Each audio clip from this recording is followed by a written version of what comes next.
Hello welcome back to me సేవ madam channel. అందరూ ఎలా ఉన్నారండి? మనకి ఈ రోజు వీడియో అయితే కనుకండి, అసలు రేషన్ కార్డు యాడింగ్ చేయాలన్నా, కొత్తగా అప్లై చేసుకోవాలన్నా, అలాగే స్ప్లిట్ చేయాలన్నా, డిలీట్ చేయాలన్నా, అలాగే మీరు ఇంకేదైనా రేషన్ కార్డులో మోడిఫికేషన్స్ చేయాలన్నా, అంటే కరెక్షన్స్ లాంటివి చేయాలన్నా, ఇప్పటి వరకు అయితే కనుక ఈ డాక్యుమెంట్స్ ఉండాలి ఇలా ఉండాలని చెప్పడం అయితే జరిగింది కానీ చూపించలేదు కదండి. మీకు ఈ రోజు ఒక్కొక్కటి అప్లికేషన్ మీకు ఓపెన్ చేసి అసలు అందులో ఏ డాక్యుమెంట్స్ అడుగుతున్నారు, మనకి ఏమేం డాక్యుమెంట్స్ రెడీ చేసుకోవాలి, అసలు అప్లై చేయాలంటే కనుక ఎవరు అప్లై చేయాలి, దానికి అర్హులు ఎవరు అన్న విషయాన్ని ఈ రోజు మనం డీటెయిల్ గా చూద్దామండి. అప్లికేషన్ చూపించి మరి మీకు ఎక్స్ప్లెయిన్ చేస్తాను. ఎవరైతే సబ్స్క్రైబ్ చేయకుండా చూస్తున్నారో ప్లీజ్ సబ్స్క్రైబ్ మై ఛానల్ మీ సేవ మేడం ఛానల్ అండి. బెల్ ఐకాన్ కొట్టారనుకోండి నెక్స్ట్ నోటిఫికేషన్ మీకు వస్తుందన్నమాట అండి. అలాగే ఒక లైక్ ఇచ్చారనుకోండి ఇంకా ఎన్నో వీడియోస్ మీ ముందుకు తీసుకురావడానికి మాకు సపోర్ట్ చేస్తుందన్నమాట అండి. So please like, share, subscribe అండి. ఇప్పుడు వీడియోలోకి వెళ్ళిపోదాము. నేను ఒక్కొక్క అప్లికేషన్ ఓపెన్ చేసి దాన్ని మీకు ఎక్స్ప్లెయిన్ చేస్తాను, చూడండి. దాన్ని బట్టి మీకు ఒక ఐడియా వస్తుందన్నమాట. అంటే రేషన్ కార్డ్ కి ఏ అప్లికేషన్ మీరు అప్లై చేయాలనుకున్నారు, వాటికి కావాల్సిన డాక్యుమెంట్స్ ఏంటి అన్నది మీకు ఒక ఐడియా రావడం గురించి మీకు ఇప్పుడు డీటెయిల్ గా చూపిస్తాను. అప్లికేషన్ దానికి రిక్వైర్మెంట్స్ కూడా చెప్తాను, చూసేయండి. మొదటిగా మనము కొత్త రేషన్ కార్డు యొక్క అప్లికేషన్ లోని ఏ డాక్యుమెంట్స్ ఉంటాయి, అలాగే ఏ వివరాలు మనం ఇవ్వాల్సి ఉంటుందో చూడండి.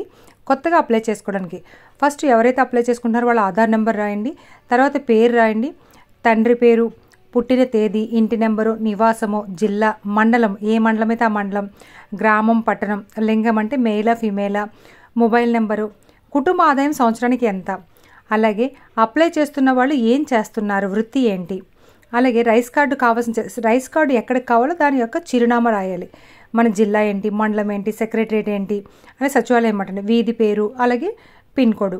ఆ తర్వాత కుటుంబ సభ్యుల వివరాలన్నింటినీ కూడా నింపాల్సి ఉంటుంది అన్నమాట అండి.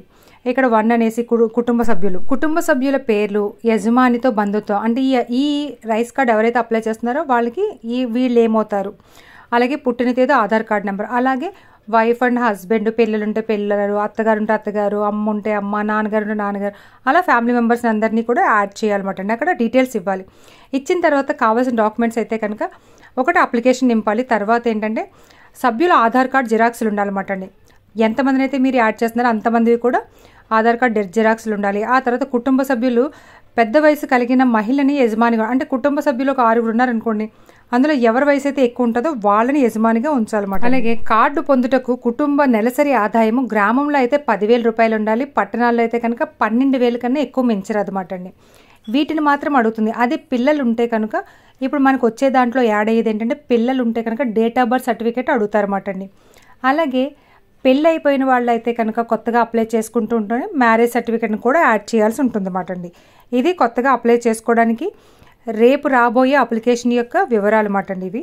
అంటే దీనిలో అవి 2 కూడా యాడ్ అవుతాయి అన్నమాట అండి. అలాగే రైస్ కార్డ్ నందు సభ్యులను తొలగించడానికి, డిలీట్ చేయడానికి అయితే కనుక రైస్ కార్డ్ నెంబర్ రాయండి, దరఖాస్తుదారుని ఆధార్ నెంబరు, దరఖాస్తుదారుని పేరు, ఇక్కడ ఇవన్నీ కూడా కామన్. ఇంకా అడ్రస్, పేరు, లింగము, ఇవన్నీ నార్మల్గా మనం ఎక్కడైతే మన రైస్ కార్డులో ఏమైతే ఉందో అది నింపండి.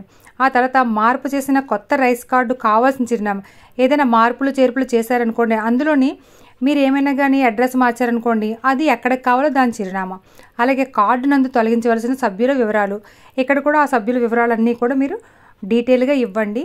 మరణిస్తే కనుక మరణించిన తేదీ, అలాగే అంటే ఎందుకు మీరు తొలగిస్తున్నారు, మరణించడం వల్ల లేకపోతే పెళ్ళి అయిపోతే మ్యారేజ్ సర్టిఫికేట్ ఇలా ఇవ్వాల్సి ఉంటుంది అన్నమాట అండి. దానికి కావాల్సిన డాక్యుమెంట్స్ ఏంటి, అప్లికేషన్ ఉండాలి, అలాగే సభ్యుల ఆధార్ కార్డ్ జిరాక్స్ ఉండాలండి. నెక్స్ట్ మరణ ధృవీకరణ పత్రం, అంటే ఈ కార్డు నుంచి మనం చనిపోవడం వల్ల మనం తొలగిస్తూ ఉంటే కనుక డెత్ సర్టిఫికేట్ ఉండాలి, లేదా మ్యారేజ్ అయిపోయి వాళ్ళు తీసేస్తూ ఉంటే మ్యారేజ్ సర్టిఫికేట్ ఇవ్వాలన్నమాట అండి. అలాగే వీటన్నిటితో పాటు ఒక్కొక్కసారి ఫ్యామిలీ మెంబర్ సర్టిఫికేట్ కూడా అడుగుతారు. కొన్ని సమయాల్లో డెత్ సర్టిఫికేటే సరిపోతుంది అన్నమాట అండి. ఇక ఆ తర్వాత రైస్ కార్డు విభజన కొరకు, అంటే స్ప్లిట్ కొరకు ఇవన్నీ కామనే. రైస్ కార్డ్ నెంబర్ అనేసి, దరఖాస్తుదారుని ఆధార్ నెంబరు, పేరు అని రాసి, ఇక్కడ అడ్రస్ అంతా కరెక్ట్గా రాసి, ఇక్కడ విభజన చేసిన కొత్త రైస్ కార్డు కావాల్సిన అంటే మనము స్ప్లిట్ చేసిన తర్వాత మన రైస్ కార్డు ఏ అడ్రస్ కావాలో అది రాయాలన్నమాట అండి. ఇక్కడ విభజన చేయవలసిన సభ్యుల వివరాలు ఒకటి ఏంటంటే సభ్యుల పేర్లు, ప్రస్తుత రైస్ కార్డ్ నెంబరు, యజమానితో బంధుత్వం, పుట్టిన తేదీ, ఆధార్ కార్డ్ నెంబరు, ఇలాగా మనం ఎవరినైతే స్ప్లిట్ చేయాలనుకుంటున్నామో వాళ్ళవి అక్కడ మనం డీటెయిల్స్ ఇస్తే సరిపోతుంది అన్నమాట. ఆ తర్వాత కావాల్సిన డాక్యుమెంట్స్ అయితే కనుక అప్లికేషన్ ఫస్ట్ ఉండాలి. అప్లికేషన్తో పాటు సభ్యుల ఆధార్ కార్డ్ జిరాక్స్లు ఉండాలి, వివాహ ధ్రువపత్రం అంటే మ్యారేజ్ సర్టిఫికేటు, ఆహ్వాన పత్రిక, అలాగే వేడుక ఫోటో అంటే మ్యారేజ్ ఫోటో మాట అండి. Marriage certificate, wedding card, marriage photo కూడా ఉండాలండి. అలాగే రైస్ కార్డ్ జిరాక్స్ కూడా ఉండాలి. చూసారు కదా మీరు, ఎవరినైనా సరే కార్డ్ నుంచి స్ప్లిట్ చేయాలంటే కనుక మ్యారేజ్ సర్టిఫికేటు, తర్వాత వెడ్డింగ్ కార్డు, తర్వాత మ్యారేజ్ ఫోటో కూడా ఉండాలి. చూడండి, జాగ్రత్తగా గుర్తుపెట్టుకోండి. 3 ఉంటేనే అందులోంచి మనకి స్ప్లిట్ చేయడం అన్నది జరుగుతుంది అన్నమాట అండి, కొత్తగా మ్యారేజ్ అయిన వాళ్ళని. అలాగే రైస్ కార్డు నందు సభ్యులను చేర్చుకోవడానికి అంటే యాడ్ చేయడానికి ఇది అంత రైస్ కార్డ్ నెంబరు, అడ్రస్ ఇవన్నీ కామన్ మాట అండి. తర్వాత మార్పు చేసిన తర్వాత రైస్ కార్డు మనకి ఎక్కడికి కావాలో దాని చిరునామా ఇస్తాము. అలాగే ఇదేంటి, పుట్టడం వలన మనం యాడ్ చేస్తున్నామా, వివాహం వలన, అందులో కొత్త పిల్లలనైతే జననం అని పెట్టండి. అదే వివాహం అయిన వాళ్ళనైతే కనుక వివాహం ద్వారా, సభ్యుల పేర్లు, యజమానితో బంధుత్వము, పుట్టిన తేదీ, ఆధార్ కార్డ్ జిరాక్స్ ఇవన్నీ కామన్. దీనిలో కూడా దానిలోలాగే ఉంటుంది. అయితే ఇది అప్లికేషన్ కావాలండి. దాంతోపాటు సభ్యుల ఆధార్ కార్డు జిరాక్సులు, జనన ధృవీకరణ పత్రం అంటే బర్త్ సర్టిఫికేటు, వివాహ ధృవీకరణ పత్రం అంటే మ్యారేజ్ సర్టిఫికేటు, వివాహం ద్వారా చేర్పు కొరకు తల్లిదండ్రుల రైస్ కార్డు నెంబరు లేనిచో తల్లిదండ్రుల ఆధార్ నెంబర్స్ ఇవ్వాలి. అంటే వివాహం వలన ఈ కార్డులో మనం చేర్చుకోవడం వలన తల్లిదండ్రుల ఆధార్ కార్డులు కానీ లేదా రైస్ కార్డ్ నెంబర్ కానీ ఇవ్వాల్సి ఉంటుందండి. దీంతోపాటు రైస్ కార్డ్ జిరాక్స్ కూడా ఉండాలన్నమాట. ఇవ్వండి మనం యాడింగ్ చేయడానికి.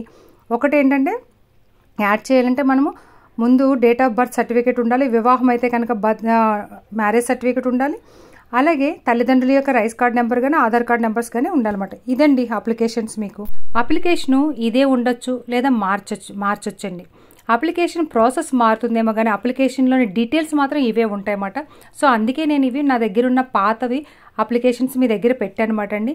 ఎందుకంటే గత ప్రభుత్వంలో కూడా ఇవే అప్లికేషన్స్ ఉండేవి, అంతకుముందు కూడా డీటెయిల్స్ ఇవే ఉండేమాట. అందుకే మీకు ఒక ఐడియా వస్తుంది అన్న ఆలోచనతోనే మీకు ఈ అప్లికేషన్స్ అయితే చూపించడం జరిగిందండి. అప్లికేషన్ పెట్టడంలో కానీ అప్లికేషన్లో మార్పులు రావచ్చేమో కానీ అప్లికేషన్లో అడిగే డీటెయిల్స్ మాత్రం ఇవే ఉంటాయన్నమాట. సో మరి వీటి ద్వారా మీకు కొంత అవగాహన వచ్చి అవి రెడీ చేసుకొని రేషన్ కార్డు సర్వర్ రాగానే పెట్టుకోవడానికి రెడీ అయిపోండి.